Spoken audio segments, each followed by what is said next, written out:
Baik Bapak Ibu dosen, Assalamualaikum warahmatullahi wabarakatuh. Kembali lagi dengan saya di channel saya. Terima kasih Bapak Ibu dosen yang terus memantau channel saya.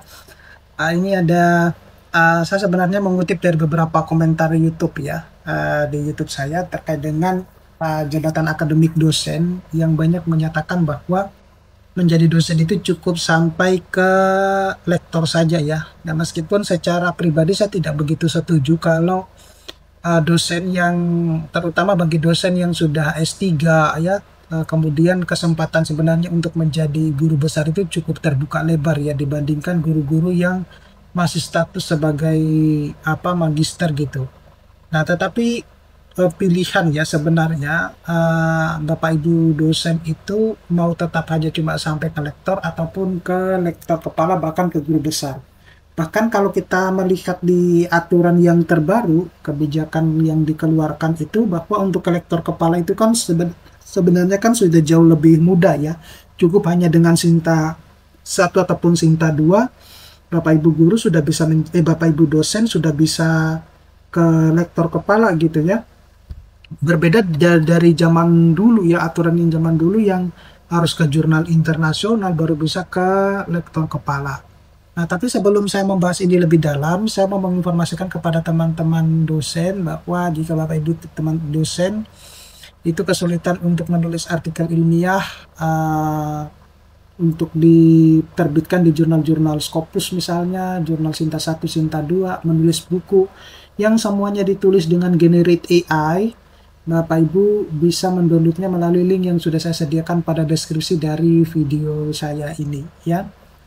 Nah, semuanya itu dapat dilakukan dengan AI sehingga prosesnya lebih cepat.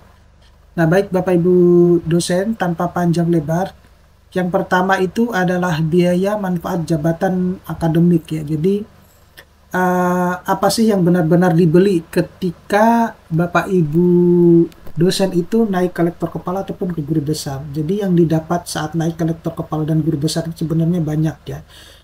Salah satunya adalah otoritas dan peluang itu lebih mudah jika jadi ketua peneliti, kemudian peneliti skema kompetitif ya, kemudian mungkin bisa duduk di senat, kemudian jadi asesor atau penilai, dan terutama adalah untuk profesor, kewenangan akademik di S3 mulai dari promotor, kopromotor, serta posisi strategis di kampus ya, itu biasanya diatur lewat paket regulasi profesi dan karir dosen terbaru semacam itu.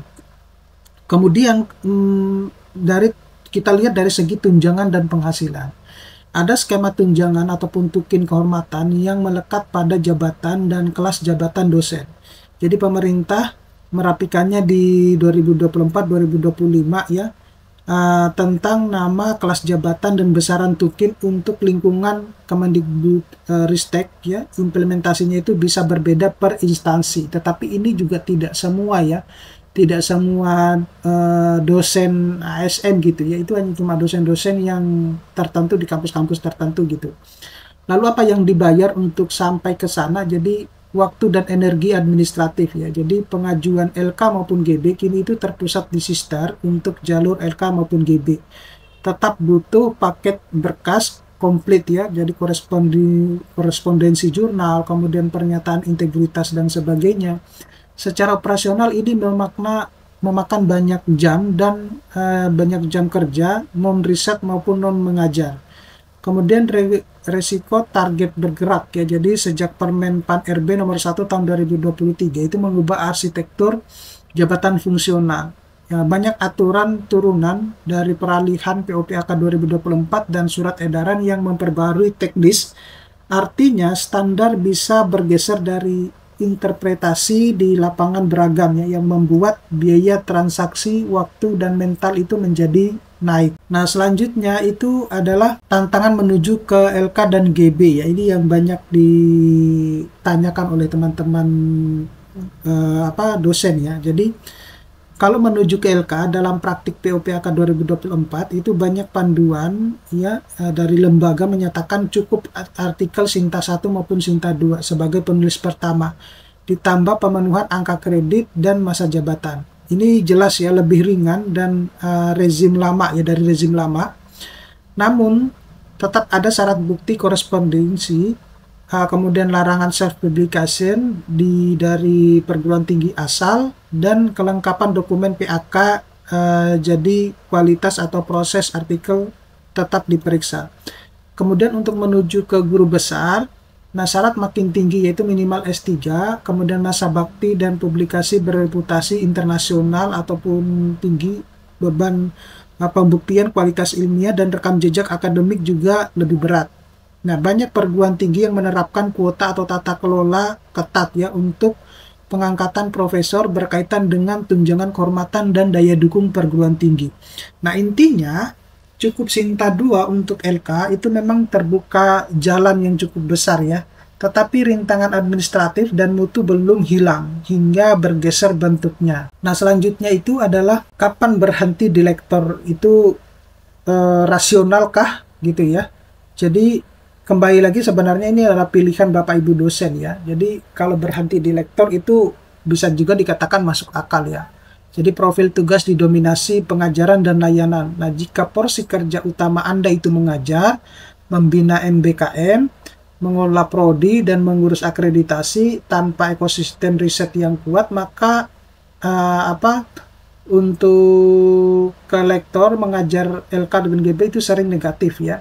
Waktu riset minim, peluang kolaborasi juga terbatas, dan setiap iterasi bekas memakan banyak energi. Nah, untuk institusi kecil atau menengah dengan ekosistem riset tipis ya, tanpa kultur publikasi dan dana internal penulisan dan jaringan mitra, mengejar outlet Sinta 1 maupun 2 yang kredibel saja tetap menantang ya, apalagi kelak menuju profesor ya. Indikasi internasional ya, terindeks internasional misalnya, kemudian citasi dan lain sebagainya. Di konteks begini tuh lektor kuat, portofolio pengajaran, pengabdian yang solid, sering lebih sehat karirnya gitu.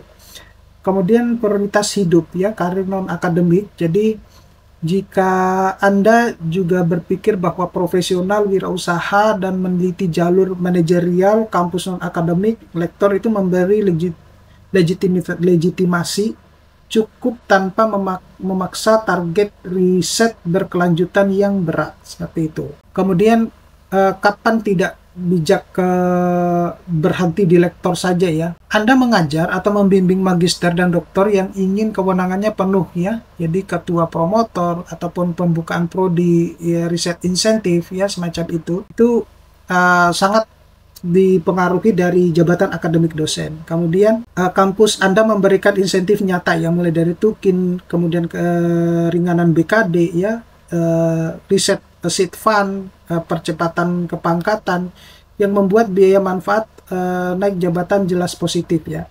Anda ingin jejak pengaruh ilmiah, jejak sitasi, jaringan riset ya, dan dimaksimalkan jika berhenti di lektor. Nah, realistis soal jalan pintas ke lektor kepala dengan Sinta 2 misalnya. Jadi agar tidak terjebak lebih mudah di atas kertas, pastikan bahwa target jurnal itu valid dan kredibel ya. Kemudian hindari publisher bermasalah, seperti misalnya PPAK memeriksa publisher dan status coverage-nya. Siapkan berkas proses, email korespondensi ke editor ataupun review, LOE dan sebagainya, karena ini sering diminta eksplisit dari verifikasi. Nah, angka kredit ya aman di semua unsur, mulai dari pendidikan, penelitian, kemudian PKN atau pengabdian masyarakat ya, bukan hanya publikasi unggulan ya, tetapi juga banyak hal yang harus diperhatikan. Ingin kewenangan penuh ya, bimbingan magister dan doktor kalau kita menuju ke ke lektor kepala dan guru besar.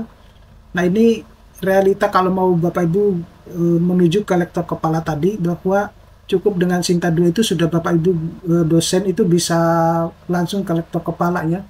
Kemudian jurnal kredibel itu jangan sampai bermasalah, cari jurnal-jurnal yang kredibel yang dipercaya, bukti korespondensinya juga harus lengkap, kemudian angka kredit dari semua unsur juga harus terpenuhi. Kemudian persiapkan strategi publikasi 6-9 bulan dengan tema riset yang kuat. Jadi kalau saya simpulkan, lektor itu seringkali dijadikan sebagai pilihan karir realistis ya bagi dosen pengajar Namun LK dan GB itu layak dikejar jika ada dukungan riset dan insentif yang jelas. Nah, kuncinya itu adalah keseimbangan kualitas hidup ya, kinerja akademik dan visi pribadi gitu. Jadi dikembalikan lagi kepada visi pribadi masing-masing. Oke, saya kira cukup sekian Bapak Ibu dosen. Mudah-mudahan ini bisa bermanfaat. Nanti kita akan ketemu pada video-video berikutnya. Saya Eri, assalamualaikum warahmatullahi wabarakatuh.